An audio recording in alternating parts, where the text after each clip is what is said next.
नमस्कार. सध्या निवडणूक आयोगाकडून SIR ही मोहीम राबवण्यात येत आहे. नक्की SIR म्हणजे काय हा तुम्हाला पडलेला प्रश्न असेल.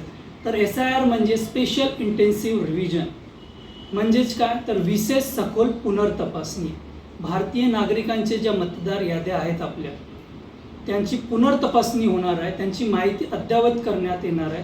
तर यामध्ये नक्की काय होणार आहे, आपल्याला नक्की काय करायचं आहे. आपल्याकडे जर BLO येणार असतील, बूथ लेवल ऑफिसर, किंवा त्यांनी काही कॅम्प भरवलेला असेल तर त्यामध्ये आपली माहिती त्यांना व्यवस्थितपणे द्यायची आहे. आपली माहिती अद्ययावत करून घेण्यात येणार आहे. जर समजा एकापेक्षा 2 ठिकाणी जर नावं असतील, म्हणजे आपण बोलतो की दुबार तिबार जर नावं असतील तर ती नावं वगळण्यात येणार आहे. जर एखादा व्यक्ती मृत पावलेला असेल तर त्यांची नावे यादीमधून काढून टाकण्यात येणार आहे. तर अशा प्रकारे ती यादी अद्ययावत करण्यात येणार आहे. तर ही पहिल्यांदाच होत आहे का, SIR सिस्टम ही पहिल्यांदाच होत आहे का, हा एक नवीन प्रश्न तुम्हाला एक निर्माण झालेला असेल.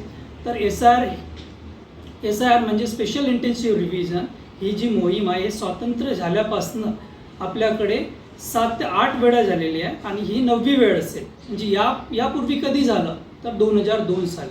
तर आपल्याला आता काय करायचं आहे, आताचा आपला जो मतदार यादीतला नंबर असेल, आपला जो ओळखपत्रावर दिलेला जो नंबर असेल त्या नंबरला 2002च्या यादीसोबत आपल्याला लिंक करायचं आहे, ते मॅप करून घ्यायचं आहे.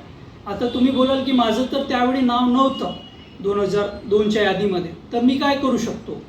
तर त्याकरता आपल्याला पर्याय आहेत की आपल्या आईवडिलांचं नाव असेल, समजा आईवडिलांचं सुद्धा नाव नसेल इथे, ते परदेशात वगैरे राहायला गेले असणार, तर काय करणार. तर त्यावेळी आपल्या आजोबांचं नाव असेल किंवा इतर नातेवाईकांचे नाव असेल तर त्याच्याबरोबर आपल्याला ते लिंक करून घेता येणार आहे. अशा प्रकारे आपण ते मॅप करू शकतो. 2-3 प्रोसेस असणार आहेत. आता तुमचे नाव समजा 2002च्या यादीमध्ये असेल तर तुमचं सेल्फ मॅपिंग होईल.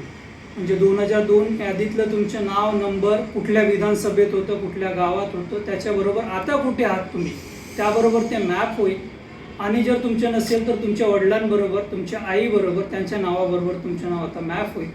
आणि समजा जर एखाद्याच्या घरामध्ये एखाद्या नवीन सूनबाई आल्या तर त्यांचे कसं करता येईल, तर त्यांचंसुद्धा 2002 साली त्यांच्या वडिलांच्या नावाबरोबर त्यांचं नाव मॅप होईल आणि हे इथलं जे मतदार आहे ते सुरक्षित होऊन जाईल. आता जर तुम्ही ही मॅपिंग केलीच नाही, समजा तुम्ही मतदार यादींमधली मॅपिंग केली नाही, तर पुढे काय होणार, तर पुढे तुमचं नाव मतदार यादीतून काढून टाकण्यात येणार आहे आणि पुढील 2 वर्ष तुम्हाला ते मतदार यादीत पुन्हा टाकता येणार नाही. त्याकरता प्रचंड अडचणींचा सामना तुम्हाला करावा लागेल. प्रशासनाकडनं कायदे परत कडक करण्यात आलेले आहेत. त्याच्या सामोरे तुम्हाला जायला लागेल, त्याच्या सुनावणी होणार आहे, कोर्टापर्यंत तुम्हाला कदाचित धाव घ्यावी लागेल. हे सर्व टाळायचं असेल तर तुम्ही आता जे 10-15 तारखेपर्यंत जी आपल्याला अवधी दिली आहे त्या अवधीमध्ये आपलं नाव आपल्या 2002च्या यादीशी मॅप करून घ्या आणि आपलं मतदार यादीतील नाव आपलं सुरक्षित करून घ्या. एवढंच मी आपल्याला सांगतो. जय हिंद, जय महाराष्ट्र.